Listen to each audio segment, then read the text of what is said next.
Here's what could be a clue as to why those national poll numbers have tightened. In a new CNN poll, 50% of likely voters say Donald Trump is the more trustworthy candidate. Just 35% trust Hillary Clinton more than Trump.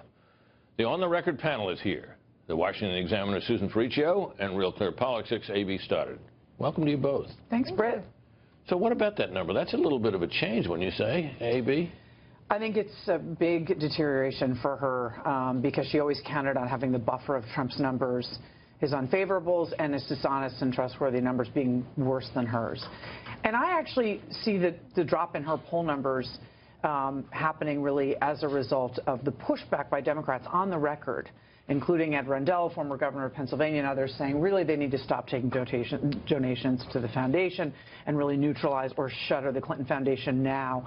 A bunch of ed boards across the paper wrote newspaper articles. And what it does, editorial boards of newspapers, what it does is to people who are going to oppose Trump and might have voted for Hillary is repel them even further into the arms of Gary Johnson or just staying home, and that's bad for her numbers on the margins. Well, Susan, does it seem to you, in what you're seeing here, in this number, that Trump has helped himself? Yeah, absolutely. I think it's a combination of things. It's exactly what A.B. was saying. I mean, this is kind of a reversal. But she was the more trustworthy candidate for a long time.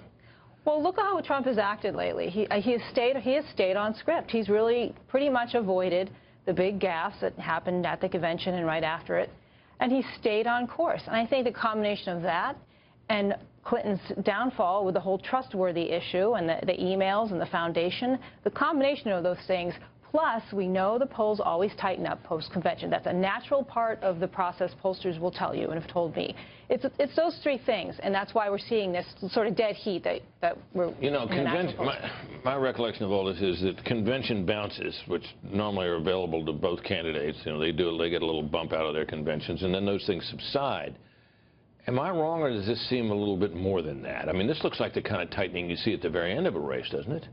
Yeah, I think it was always going to be the case that Donald Trump was going to get back within nipping distance of her, and it was going to tighten up again. Josh was right. He has a ceiling. He's not really busting through that ceiling. Right. And actually, the two-week immigration flip-flop, I thought, was really erratic and a huge mistake and off script.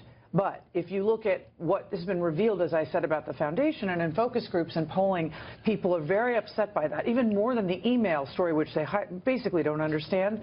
I think it just has depressed her numbers, and she might not get them back. Well, she now is saying, and has said in the last couple of days in these brief meetings with reporters, that the decisions about how the Clinton Foundation are going to be managed and the family role in it and her daughter's role in it are going to be postponed until after the election.